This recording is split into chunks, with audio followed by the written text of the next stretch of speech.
A newly retired doctor from Washington told his wife he needed a solo hike to process his big life change and set off for Mount Rainier. But he never came home, leaving his devoted wife wondering what went wrong. The case went cold, with investigators believing he'd either taken his own life or suffered a tragic accident.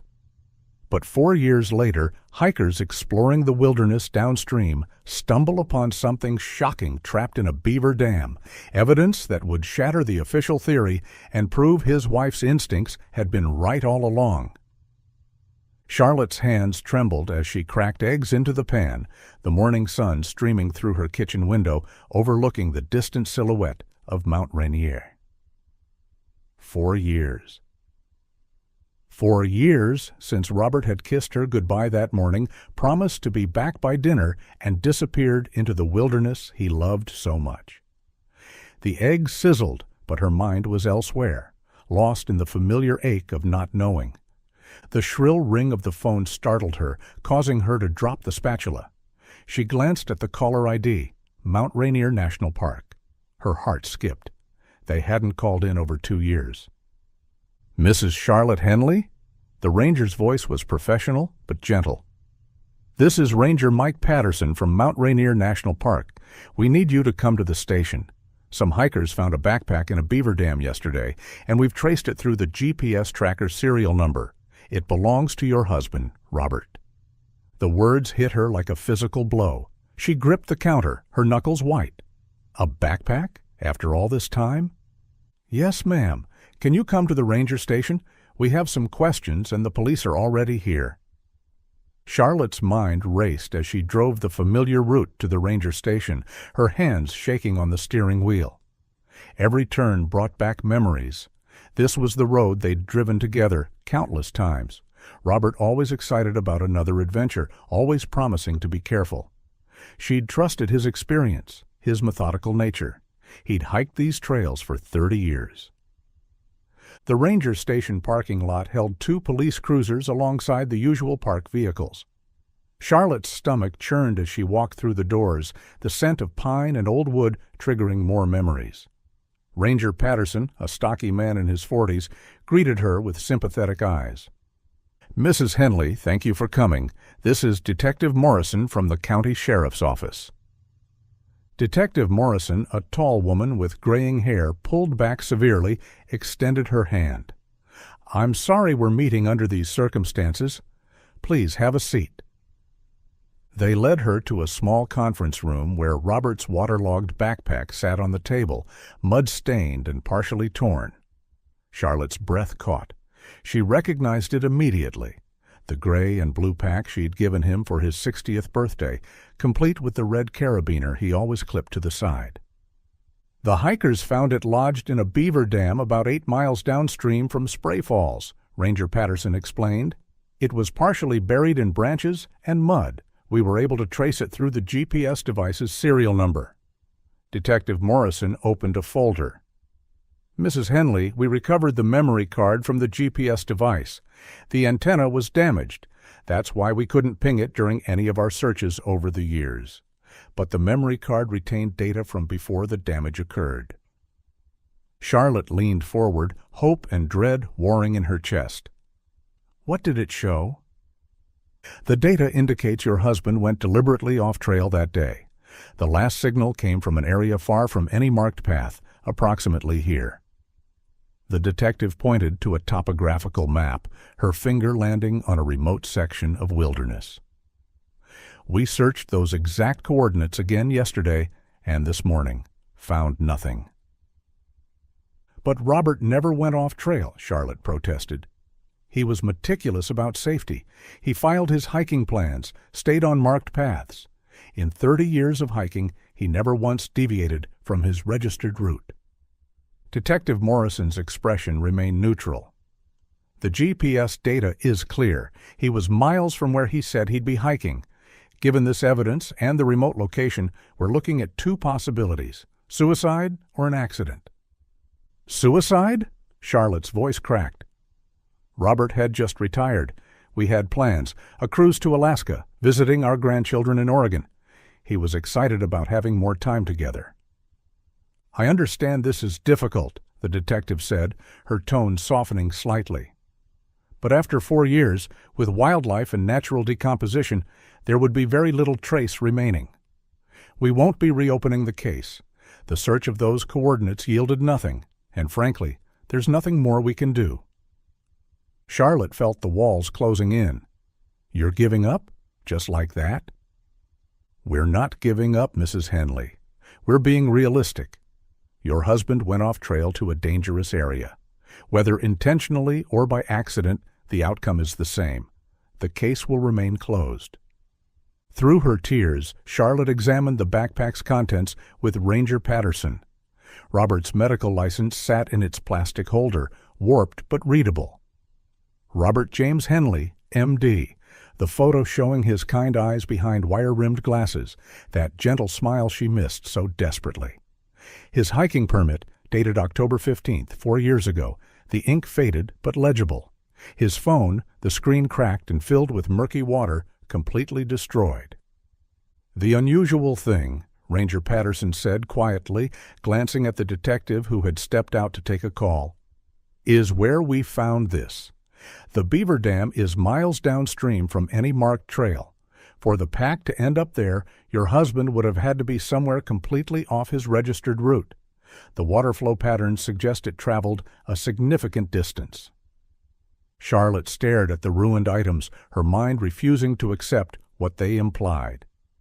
Robert always stuck to planned paths. He'd check weather reports 3 times before leaving. He carried backup batteries, emergency supplies. He was methodical about safety. It's what made him such a good doctor. This doesn't make sense. The ranger's expression was sympathetic. "Sometimes even experienced hikers make mistakes, Mrs. Henley. Or sometimes people don't want to be found."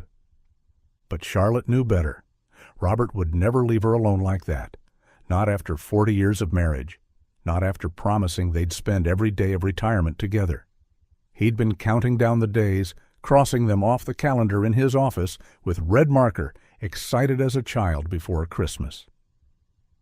As she left the station, clutching a bag with photocopies of the permits and a receipt for the backpack, they were keeping it as evidence, though evidence of what, she couldn't say. Charlotte felt more lost than she had in 4 years. The official verdict was clear. Robert had gone off trail and met with either accident or intention. Case closed. But nothing about this felt like closure. Charlotte sat in her car outside the police station for several minutes, gripping the steering wheel until her knuckles ached. The morning had shifted from routine breakfast to earth-shattering discovery, and she needed to tell someone who knew Robert, who understood what kind of man he was. His former colleagues deserved to know about the backpack. The drive to Cascade Medical Associates took her through downtown, past the coffee shop where Robert used to stop every morning for his black coffee and blueberry muffin. Past the park where they'd celebrated his retirement party, his colleagues surprising him with a cake shaped like Mount Rainier. The memories were everywhere, inescapable. The practice looked different now. The familiar blue awning had been replaced with modern gray, the sign updated with sleek lettering. Charlotte pushed through the glass doors into a waiting room she barely recognized. Gone were the comfortable chairs and warm colors Robert had insisted on. Everything was stark white and chrome now. "Can I help you?" The young receptionist looked up from her computer, no recognition in her eyes. "I'm Charlotte Henley. My husband, Dr. Robert Henley, used to work here. I need to speak with someone about a development?" The receptionist's perfectly shaped eyebrows furrowed. "I'm sorry, I don't recognize that name. I've only been here 18 months. Could I speak with the office manager?"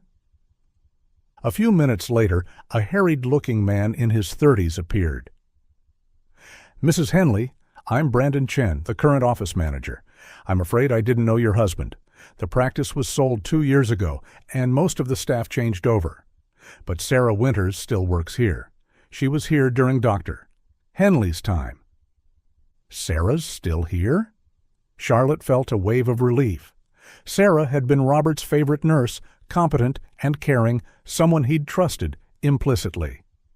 She's with a patient right now, but she should be free in about 20 minutes. You can wait in the break room if you'd like. It's more private than out here." The break room, at least, hadn't changed much. Charlotte sat at the familiar round table where Robert used to eat lunch, always making sure to include any staff who seemed lonely or stressed. 23 minutes later, Sarah rushed in, her face creasing with concern the moment she saw Charlotte. "Charlotte! Oh my goodness, how are you?" Sarah embraced her warmly, then pulled back to study her face. "Is everything okay? You look upset." Charlotte's words tumbled out, the backpack, the GPS data, the police's conclusions. Sarah listened intently, her expression growing more troubled with each detail. They found it in a beaver dam? After all this time? Sarah sank into the chair across from Charlotte. "I can't believe it. We still miss him so much here. Well, those of us who are left anyway." "The police think he went off trail deliberately. They're suggesting suicide or that he got lost." Charlotte's voice caught. "But you knew Robert. He would never—" "Never," Sarah agreed firmly. "Charlotte, your husband loved his work, loved his patients. His retirement shocked all of us because he seemed so passionate right up until the end. The patients adored him. Mrs. Yamamoto still asks about him every time she comes in." Charlotte leaned forward. "The GPS showed him miles from any marked trail. The police think that proves he wanted to disappear. But Robert was so careful about hiking safety." Sarah's expression shifted subtly, something flickering in her eyes. She glanced toward the door, then back to Charlotte. "You know, now that you mention it, Robert did seem different that final week." "Different how?" "Anxious, distracted. He kept checking his phone constantly, which wasn't like him at all. During procedures, he was still completely focused. He'd never compromise patient care. But between appointments, he seemed worried." Charlotte felt her pulse quicken. "Did he say anything?" "I asked him during lunch break on that Wednesday. I remember specifically because he was sitting right where you are now, and his sandwich was untouched. That wasn't like Robert. He always ate heartily." Sarah's voice dropped. "I asked if he was okay, if retirement nerves were getting to him. He gave me this forced smile and said he had a lot to wrap up before retirement." "That sounds reasonable enough." "It wasn't what he said, Charlotte. It was how he said it. His hands were shaking slightly when he picked up his coffee cup. In 15 years of working alongside him through emergency surgeries and difficult diagnoses, I'd never seen Robert's hands shake." The break room suddenly felt smaller, the fluorescent lights too bright. Was there anything else unusual that week? Sarah stood and quietly closed the break room door, then returned to her seat. Her voice dropped to barely above a whisper. "This is probably nothing, and I've never mentioned it to anyone before, but Dr. Harrison's behavior that week was strange." "Harrison?" Charlotte pictured Robert's boss, tall, distinguished, with silver hair and an easy smile. They'd had dinner together several times over the years, Harrison and his wife Patricia joining them for celebrations and holiday parties. He wouldn't let anyone help with Robert's patient transitions. Usually, when a doctor leaves, the whole team pitches in to transfer files, update records, reassign patients. It's a massive undertaking, but Harrison insisted on handling everything himself.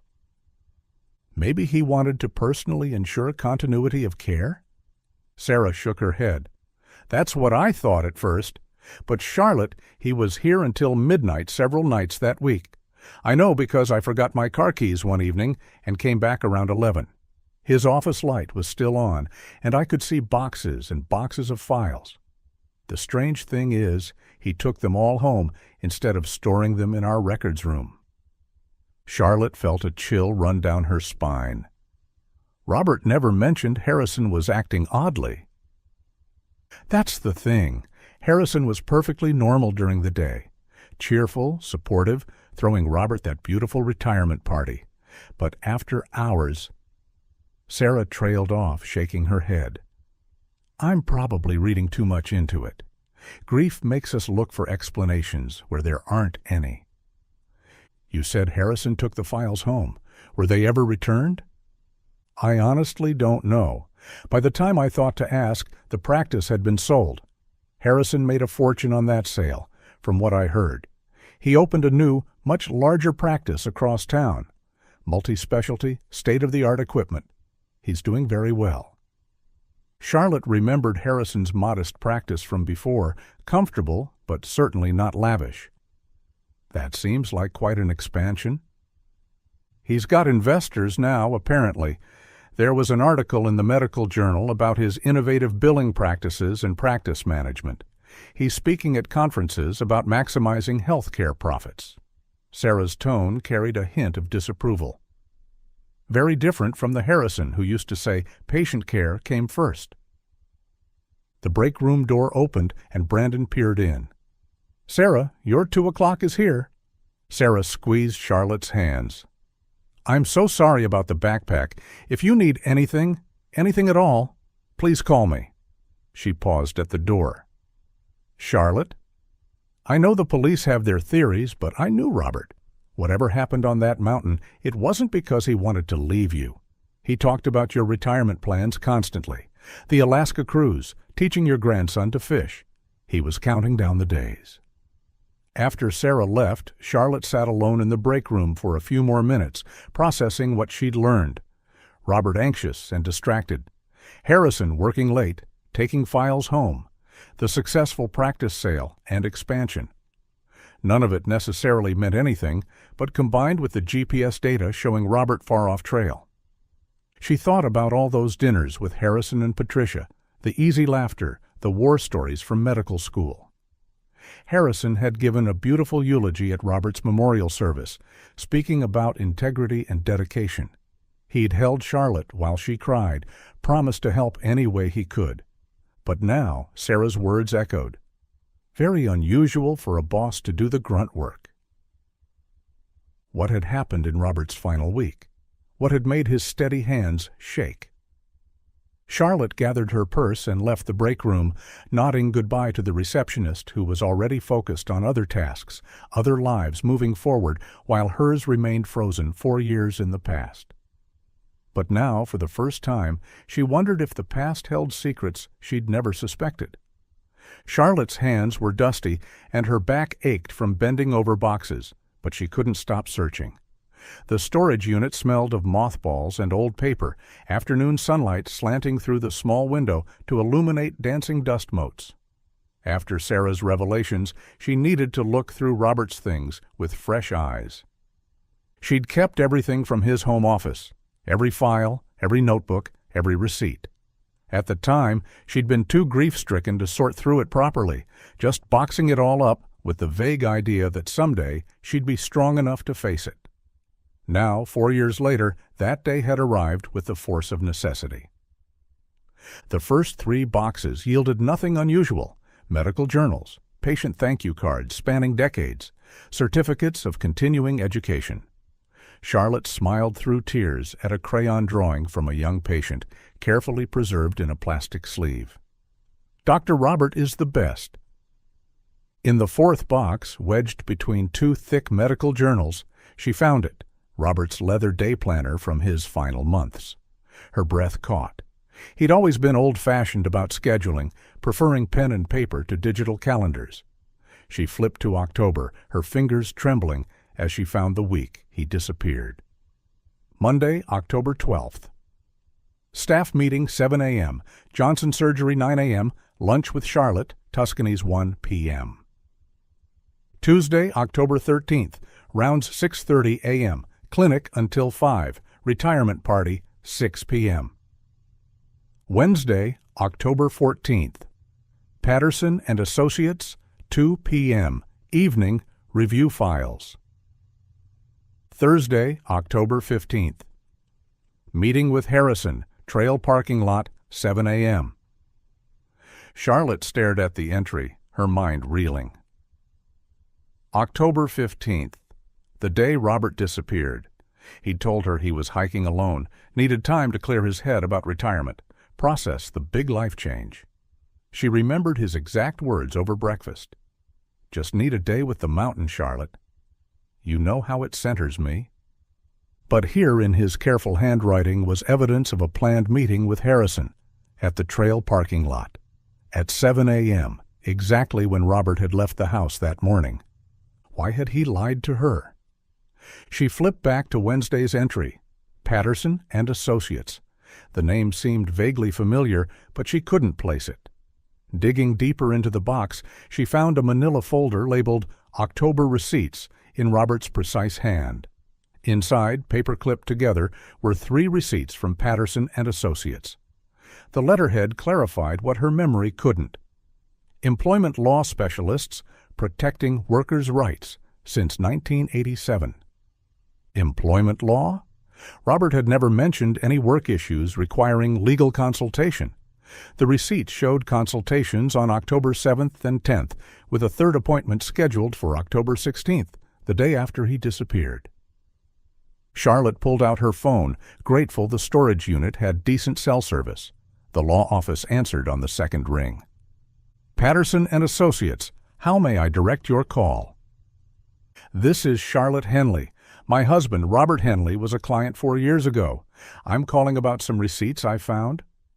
"One moment, please." The hold music was generically soothing. Then, "Mrs. Henley, I'm transferring you to Miranda Dalton. She handles our records retention." Another wait, then a professional female voice. "Mrs. Henley, I see here that doctor. Robert Henley had consultations with Mr. Patterson in October 4 years ago. How can I help you?" "I'm trying to understand why my husband needed an employment attorney. He never mentioned any issues at work." There was a pause. "I'm limited in what I can share due to attorney-client privilege, even posthumously. However, I can tell you that Dr. Henley's initial inquiry was regarding employment whistleblower protections." Charlotte's mouth went dry. "Whistleblower protections?" "Yes. He specifically asked about protection from retaliation and how to properly document evidence of workplace issues. He was scheduled for a follow-up appointment on October 16th, but never showed. Mr. Patterson tried calling several times, but..." The secretary's voice softened. "I remember when we heard about his disappearance. Mr. Patterson was quite concerned. He said, 'Doctor.' Henley sounded very worried during their last conversation, kept asking about whether his family would be protected if he came forward with information." "Protected from what?" "I'm sorry I can't share any more details, but Mrs. Henley, your husband was very careful in his approach. Whatever he was dealing with, he wanted to handle it properly, through legal channels." Charlotte thanked her and hung up, her mind spinning. Whistleblower protections, evidence documentation, protection from retaliation, and a meeting with Harrison the morning he disappeared, a meeting he'd hidden from her. She loaded the most important boxes into her car, including the day planner and receipts. The drive home felt surreal, her suburban neighborhood looking exactly as it had that morning. Yet everything had changed. Robert hadn't just gone hiking. He'd gone to meet Harrison about something serious enough to require legal counsel. As she turned onto her street, Charlotte noticed the silver Mercedes in her driveway immediately. Dr. Harrison's car. She'd recognize that customized license plate anywhere. HEALR1. Her pulse quickened as she pulled up behind it, seeing Harrison standing by her front door talking animatedly with her neighbor, Mrs. Chen. Mrs. Chen spotted her first, waving enthusiastically. "Charlotte, I was just telling Dr. Harrison you were out. He's been waiting for you." Harrison turned, his familiar smile in place, but Charlotte noticed something she'd never seen before. A tightness around his eyes, a tension in his shoulders. He was wearing an expensive suit, as always, but his tie was slightly askew, unusual for the typically immaculate man. "Charlotte," he said warmly, approaching her car, "I heard about the backpack. The police contacted me this morning to inform me, asked a few routine questions since I was Robert's employer. I wanted to check on you, see how you're handling this news." Charlotte got out of her car slowly, acutely aware of the boxes visible in her back seat. "That's kind of you, James. It's been a difficult morning." Mrs. Chen, never one to miss an opportunity for gossip, chimed in. "I told Dr. Harrison you'd gone to your storage unit. Spring cleaning, I assumed, though it's October." She laughed at her own observation. Charlotte saw it then, the flash of something in Harrison's eyes when Mrs. Chen mentioned the storage unit.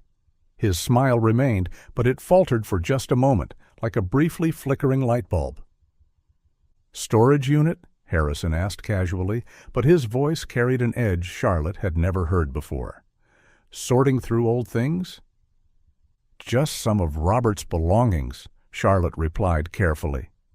"The police returning his backpack made me want to reconnect with his memory." Harrison nodded sympathetically, but his gaze kept darting to her car. Of course. Grief takes us all differently. Find anything interesting? Sometimes going through old things can bring unexpected comfort, or surprises." The question felt loaded, heavy with subtext Charlotte couldn't quite grasp. Mrs. Chen seemed oblivious, nattering on about her own late husband's belongings, but Harrison wasn't listening. His attention was fixed on Charlotte with an intensity that made her uncomfortable. "Just memories," Charlotte said. "If you'll excuse me, James, it's been a long day." "Of course." Harrison stepped aside, but not before adding, "If you need anything, Charlotte, anything at all, please call. Robert was very important to me. I'd hate for his legacy to be tarnished by misunderstandings." The word hung in the air between them. Misunderstandings. Charlotte forced a smile, nodded, and walked to her front door on unsteady legs. She could feel Harrison's eyes on her back, could sense him cataloging the boxes in her car. Only after she was inside, door locked behind her, did she allow herself to lean against the wall and take a shaking breath. Harrison's appearance, so soon after the police had contacted him, felt like more than coincidence. His interest in what she'd found in storage, the way his mask had slipped when Mrs. Chen mentioned where she'd been, and that parting comment about Robert's legacy and misunderstandings. Charlotte peered through her front window. Harrison was still there, now back at his car but not leaving, cell phone pressed to his ear.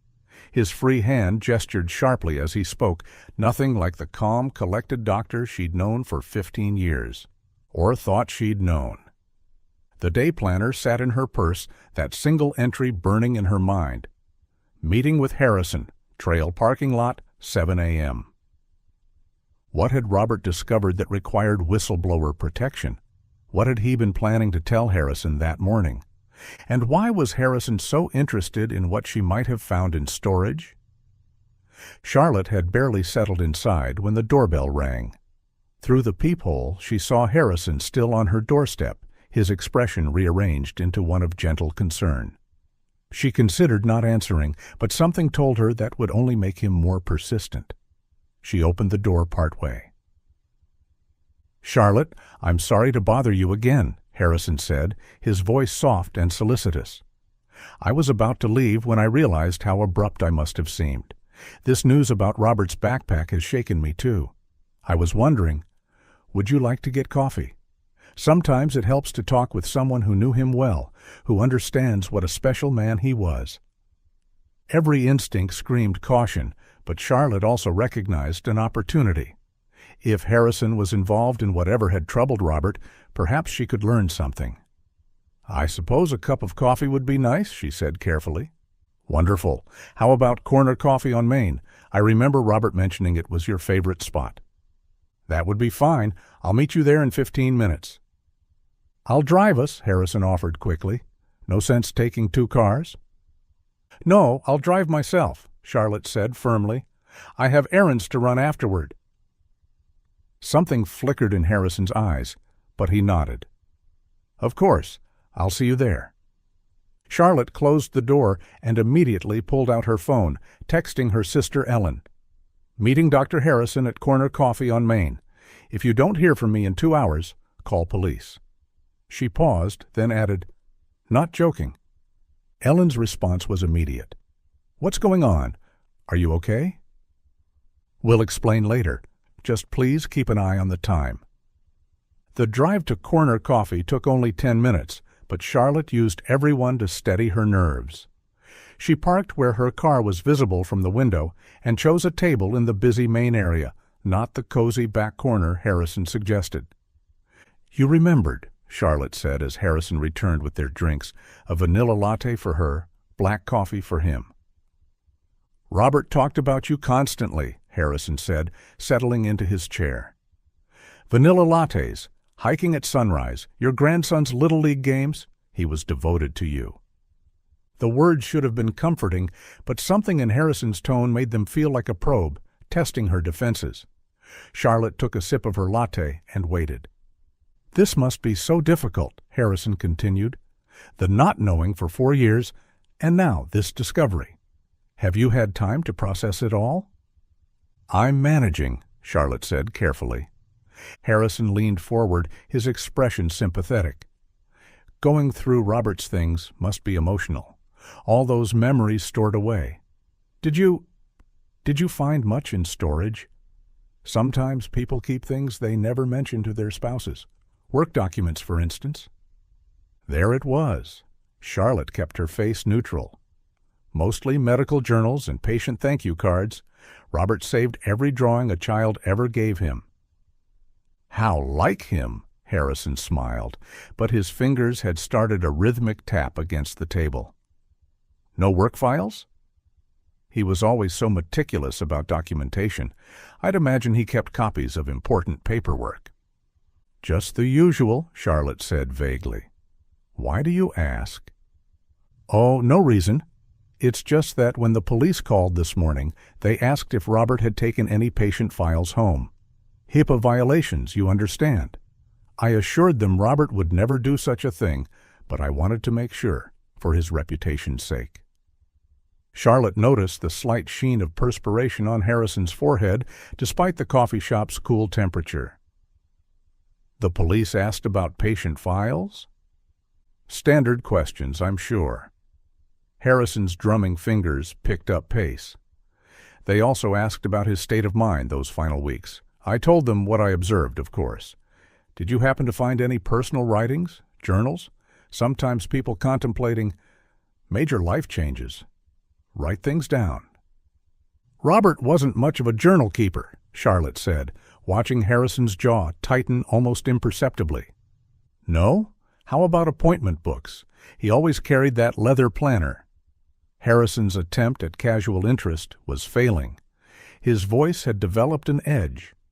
Charlotte made a decision. "Actually, I did find his day planner." Harrison's fingers stopped drumming. "Oh?" Yes, it was interesting looking at his final week, all those appointments wrapping up his practice. She paused, watching Harrison's face carefully. "There was an entry on October 15th that confused me." "October 15th? Harrison's voice was steady, but his knuckles had whitened where he gripped his coffee cup. He'd written, "Meeting with Harrison, trail parking lot 7 a.m." But he told me he was hiking alone that morning. The transformation in Harrison's face was instant and complete. The mask of concern shattered, replaced by something Charlotte had never seen before, calculation mixed with barely controlled panic. "Oh, that," Harrison said, his laugh forced and hollow. Poor Robert. He was so confused that morning.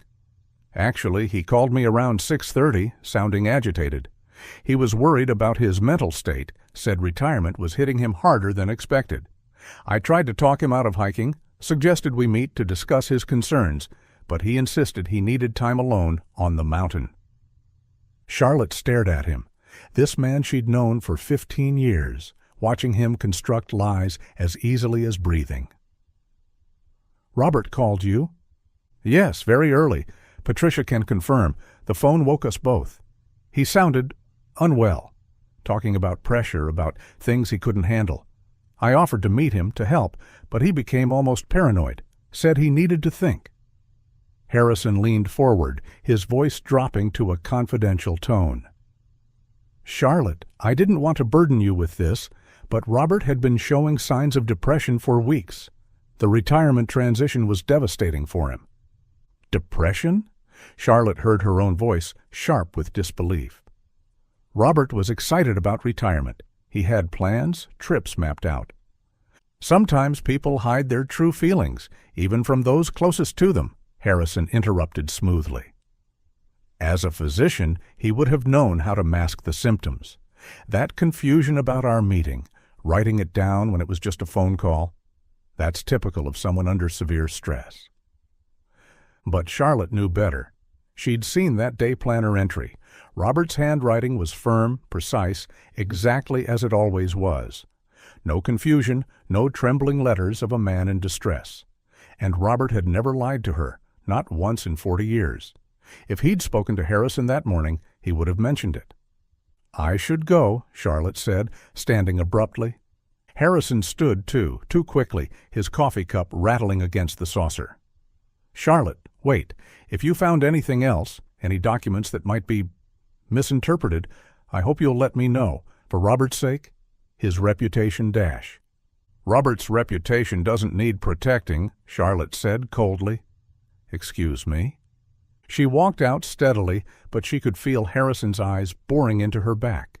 In her peripheral vision, she caught sight of his reflection in the window, standing frozen by their table, his coffee cup trembling visibly in his hand. The man who had delivered Robert's eulogy, who had praised his integrity and dedication, who had promised to help her through her grief. That man was gone. In his place stood someone Charlotte didn't recognize, someone whose carefully constructed story about Robert's mental state was so obviously false it made her stomach turn. Robert hadn't been depressed. He hadn't been confused. He'd had an appointment with Harrison that morning, and Harrison was desperate to hide why. Charlotte's hand shook as she pushed through the restroom door. The normalcy of the coffee shop, the hiss of the espresso machine, the chatter of customers, felt surreal against the hammering of her heart. She locked herself in the farthest stall and pulled out her phone, dialing 911 with trembling fingers. 911? What's your emergency?" Charlotte kept her voice to a whisper. "I'm at Corner Coffee on Main Street. I'm with someone who I believe may be dangerous. Please send someone."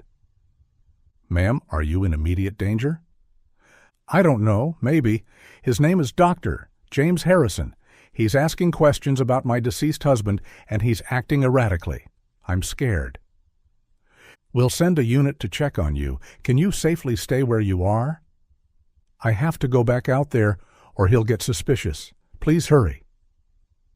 Charlotte ended the call and took several deep breaths, trying to compose herself. She splashed cold water on her face, practiced a neutral expression in the mirror, and walked back out with what she hoped looked like calm. The sight that greeted her made her stomach drop.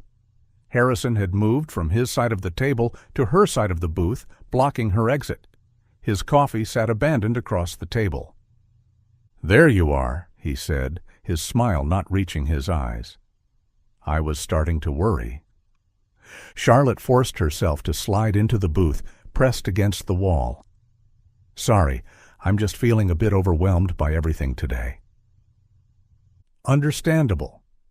Harrison's tone had shifted, the false sympathy replaced by something harder. "You know, I drove past your house this morning on my way to the hospital. Early, around 6. Noticed you had boxes out by the curb. Spring cleaning in October?" Charlotte's mouth went dry. There had been no boxes by her curb. Don't lie to me, Charlotte." The words came out sharp, cutting through the coffee shop ambiance. "I saw you loading boxes into your car at the storage unit. Mrs. Chen was quite chatty about your activities." "I should go," Charlotte said, trying to slide past him. Harrison didn't budge. "What did you find?" "Nothing. Just memories, like I said." Charlotte's voice came out higher than intended. "Robert kept copies of everything, didn't he? Always so thorough, so self-righteous." The last words came out as a hiss. Charlotte pushed harder against him. "I need to leave. My sister is expecting me." For a moment, Harrison didn't move. Then, slowly, he stood. "Of course. Let me walk you to your car." It wasn't a request. Harrison's hand was on her elbow, his grip firm as he guided her toward the exit. Charlotte scanned the coffee shop desperately, hoping to catch someone's eye, but everyone was absorbed in their own conversations, their own lives. The October air hit her face as they stepped outside, and with it came a new level of fear. The parking lot was nearly empty, her car parked in the far corner where she'd thought it would be visible from the window. Now that distance felt like miles. "Where are they?" Harrison's voice had lost all pretense of friendliness. "Where are what?" His grip tightened painfully. "The documents, the files, whatever Robert kept. I know he made copies." "I don't know what you're talking about." Harrison spun her around, slamming her back against her car. "Don't play stupid with me." Robert was going to ruin everything with his self-righteous attitude. 40 years of building a practice, creating jobs, helping people, and he wanted to destroy it all over some numbers on a spreadsheet. "James, you're hurting me." "Where are the files?" He shook her, his face inches from hers. "Did you give them to the police? The FBI? Who else knows?" Charlotte tried to pull away, but Harrison was stronger than his silver hair suggested. "Let go of me. People saw us leave together. If anything happens to me—" That's when she saw the gun. Harrison pulled it from inside his jacket in one smooth motion, pressing it against her ribs. The metal was cold through her thin sweater. "Get in my car." "James, please." "Get in the car." He shoved her toward his Mercedes, the gun hidden between their bodies, but unmistakably there. "Move." Charlotte's legs felt like water. "You don't have to do this. Whatever happened with Robert—" "Shut up." Harrison opened the passenger door, using his body to shield the gun from any potential witnesses. "Get in, or I'll shoot you right here." Charlotte looked around desperately. The coffee shop windows reflected the afternoon sun, impossible to see through. A woman walked past on the sidewalk, absorbed in her phone. No one was coming to help.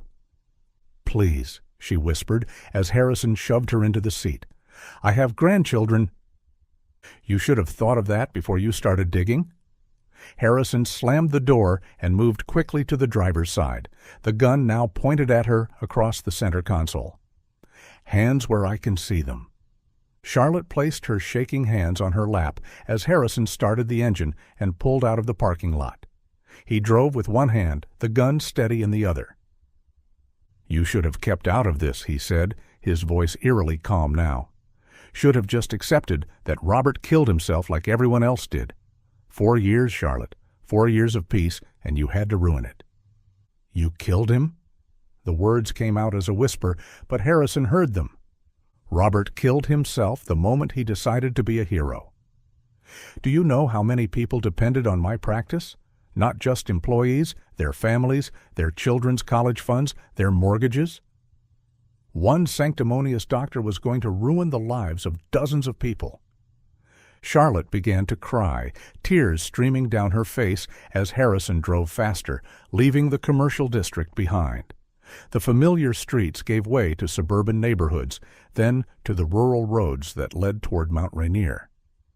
"He found discrepancies, didn't he?" Charlotte said through her tears. "In the billing?" Harrison's laugh was bitter. Discrepancies. Such a clinical word for it. Robert couldn't understand that sometimes you have to work the system to keep a practice afloat. Insurance companies deny legitimate claims while their executives get rich. I was just leveling the playing field. By committing fraud? By surviving. Harrison's knuckles whitened on the steering wheel. But St. Robert couldn't see the gray areas. Everything was black and white to him. He was going to report me, destroy everything I'd built, send me to prison. For what? For making sure my people could feed their families? The trees grew denser as they drove, the afternoon sun filtering through the canopy. Charlotte recognized the area. This was the road to the Sunrise Visitor Center, the same route Robert would have taken that October morning. "Where are you taking me?" "Where do you think?" Harrison turned onto a dirt road, the Mercedes bumping over roots and rocks. Your husband liked to hike, thought the mountain gave him clarity. Let's see if it does the same for you. 20 minutes of terrifying silence passed, broken only by Charlotte's quiet prayers and the sound of gravel under the tires. Finally, Harrison pulled into a small clearing and shut off the engine. Get out! Charlotte's legs nearly gave out as she stood. The forest was quiet, peaceful even, birds calling in the distance. It seemed impossible that she was about to die in such a beautiful place. Walk? Harrison gestured with the gun toward a narrow trail leading into the trees. We're going to take a little hike, just like Robert did. They'll find you, Charlotte said, surprising herself with the steadiness of her voice. The police know I was with you. My sister knows. Your sister knows you had coffee with an old friend. The police will find your car at the coffee shop and assume you went for a walk to clear your head. Grief does strange things to people. Sometimes they follow their loved ones. He pushed her forward onto the trail, the gun pressed against her back. The trees closed in around them, the afternoon light growing dimmer under the canopy. Move, Harrison commanded. We have some walking to do. The forest floor was uneven, covered in fallen branches and exposed roots that caught at Charlotte's feet. Harrison pushed her forward relentlessly, the gun barrel a constant pressure against her spine. Her breathing came in short gasps, both from exertion and fear. Keep moving, Harrison commanded, his own breathing heavy. Don't even think about running. You wouldn't make it 5 feet. Charlotte stumbled over a thick root, catching herself against a moss-covered tree. The bark was rough under her palms, real and solid in a way that made this nightmare feel impossibly concrete. How many times had Robert touched these same trees, walked these same paths? They'd gone maybe 50 yards into the woods when the first siren wailed in the distance. Harrison froze, his head whipping around like a startled deer. No, he muttered. No, no, no. More sirens joined the first, growing louder, closer. Charlotte felt a surge of hope that died quickly when Harrison's hand clamped around her arm. You called them. His voice was flat, disbelieving. At the coffee shop, you called the police. The sirens were screaming now, multiple vehicles from the sound of it. Through the trees, Charlotte could see flashes of red and blue lights. Damn it! Harrison yanked her roughly against him, spinning her around to face the direction they'd come. His arm went around her neck, the gun pressing against her temple. This wasn't supposed to happen. The sounds of car doors slamming echoed through the forest, voices shouting commands, the rustle of movement through undergrowth. They were surrounding the area. Dr. Harrison! A familiar voice boomed through a megaphone. Detective Morrison from that morning. This is the police. We have the area surrounded. Let Mrs. Henley go and come out with your hands visible. Harrison backed up against a large Douglas fir, using its trunk as cover while keeping Charlotte firmly in front of him. She could feel him trembling against her back, his arm tightening around her throat. Back off, he shouted. Everyone back off or I'll kill her. I swear I'll do it. Dr. Harrison, no one needs to get hurt here. Detective Morrison's amplified voice carried clearly through the trees. Let's talk about this. Let Charlotte go, and we can work something out. There's nothing to work out, Harrison's voice cracked. You don't understand. Robert was going to destroy everything I built. Charlotte could see officers taking positions behind trees, weapons drawn but pointed down. They were being careful, professional. A younger officer in tactical gear was moving slowly closer from the left, using the undergrowth as cover. Stay back! Harrison swung the gun toward the movement, then back to Charlotte's head. I mean it. Everyone stay where you are. The standoff stretched out, minutes feeling like hours. Sweat dripped from Harrison's face onto Charlotte's neck. She could feel his whole body shaking now, the gun wavering against her temple. This wasn't supposed to happen, he kept muttering. Robert should have just taken the money. I offered him money. Did you know that? Enough to travel, enjoy retirement. But no, he had to be noble, had to be righteous. Dr. Harrison, a new voice called out, male, calm, professional. I'm Officer David Chen, a negotiator. Can we talk? Help me understand what happened. What happened? Harrison laughed bitterly. What happened is that one sanctimonious doctor decided he was judge and jury. 15 years of friendship meant nothing to him. Nothing. Charlotte felt Harrison's grip shifting, his agitation growing. The gun moved from her temple to wave at the police, then back again. His movements were becoming erratic, unpredictable. He had evidence, Harrison continued, almost rambling now. Copies of everything, bills, records, bank statements, so careful, so thorough, just like always. Said he was going to the FBI that afternoon if I didn't turn myself in. Officer Chen took a slow step forward, hands visible and empty.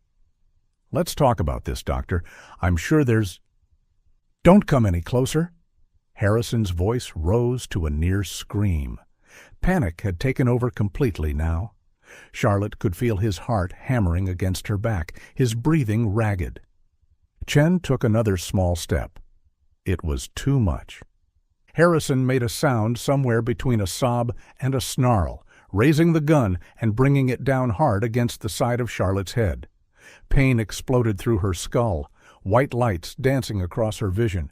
She cried out, her knees buckling, and suddenly she was falling.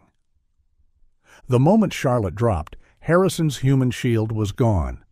He looked down at her crumpled form, then at the circle of officers closing in, and made a desperate decision. He turned and ran, crashing through the undergrowth deeper into the forest.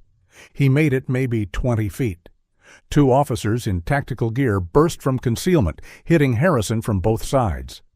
They went down in a tangle of limbs, Harrison fighting wildly but hopelessly outmatched. Within seconds, they had him face down in the pine needles, arms wrenched behind his back. "Stop resisting," one officer commanded as they cuffed him. But Harrison kept struggling, kept ranting. "You don't understand. Robert destroyed everything. My practice, my reputation, my life. He destroyed it all with his righteousness. 40 years of work, gone because one man couldn't mind his own business." Charlotte held her hand to her bleeding head, the world spinning as EMTs rushed to her. She could hear Harrison still shouting as they hauled him to his feet, pine needles and dirt clinging to his expensive suit. "He wouldn't listen," Harrison screamed. "I begged him, offered him money, offered him anything, but he had to be the hero, had to save the world. Well, where did it get him? Where did it get him?" The EMTs were gentle, professional, checking Charlotte's pupils and pressing gauze to the gash on her scalp. "You're going to be okay," one assured her. "Just a nasty cut. We'll get you checked out at the hospital." Through her tears and pain, Charlotte watched as they dragged Harrison away, still ranting about Robert, about money, about everything being destroyed. The distinguished doctor she'd known for 15 years was gone, replaced by this wild-eyed stranger covered in forest debris, spitting accusations at a dead man. Detective Morrison knelt beside her as the EMTs worked. "You did good, Mrs. Henley. That 911 call saved your life." Charlotte nodded weakly, then winced at the pain it caused. Around them, the forest was full of activity. Officers, radios crackling, evidence being marked. The peaceful trail had become a crime scene. But Charlotte was alive. Unlike Robert, she would walk out of these woods. The thought brought fresh tears, but also a grim satisfaction. Harrison had failed. Whatever secrets Robert had died protecting, Harrison's attempts to bury them had failed. Justice, delayed by 4 years, was finally coming. The fluorescent lights in the police station interview room made Charlotte's headache worse, but she refused to go to the hospital until she'd given her statement. A butterfly bandage held the cut on her head closed, the EMTs assuring her it wouldn't need stitches.